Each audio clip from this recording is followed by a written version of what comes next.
ngelok kebun sarangan. Ni Pak, jerat mana? Jerat tepi hutan. Tepi hutan. Dapat lah burung tenggelam lah burung sarangan. Bok lah berjalan dia. Mak dapat dah kita burung sarangan. Bok lah berjalan dia masuk hutan, keluar hutan, masuk padang, keluar padang. Dapat kata jumpa rumah orang sebutek. Tok lah burung di situ. Oh, Datuk-datuk kata tok lah, saya dan burung saya sini, saya nak pergi ambil semayang, kata dia. Tok lah, tak apalah. Tok tu.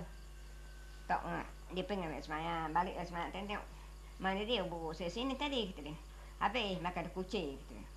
Alah, kata dia, sebab je pakai semua ni, kita dapat burung sangangan makan kucing ganting, kata dia. Dapatlah kucing tu bawa ganting. Jalanlah kucing tu bawa, jalan masuk hutan, masuk jumpa Pak Omar seputek pulak. Tumpang pulak kucing situ. Bapak kucing dia situ.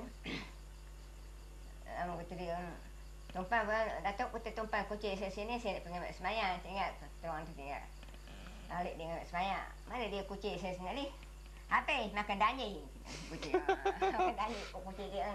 Alah, kata dia letih je saya buat jerat bukit semai ni, kata dia. Nyengah burung sangangan makan kucing makan danyi lah pulak ganting. Bawa pulak danyi tu berjalan masuk hutan, kalau hutan masuk padang tu jumpa pulak kucing rumah orang pot tu. Tumpang pulak danyi dia tu. Pak danyi dia tu. Kata tamatlah pakai pakai pokok. Lama kali banyak pakai pokok tu. Balik dia ngambil semayang pulak, semayang banjir tahu pok kono Supaya apa? Supaya apa? Semayang lah, tak tahulah itu cerita. Tak terang, ni dah cerita ni. Semayang kata dia, balik dia ngambil semayang tu.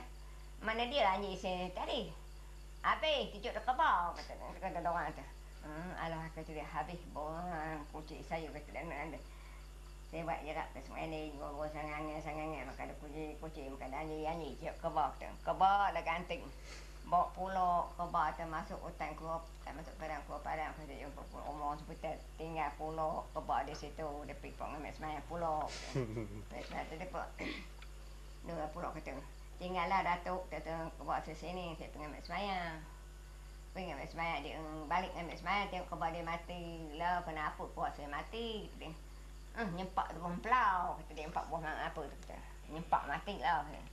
Kata letih lah saya buat jerat pakai semua ni.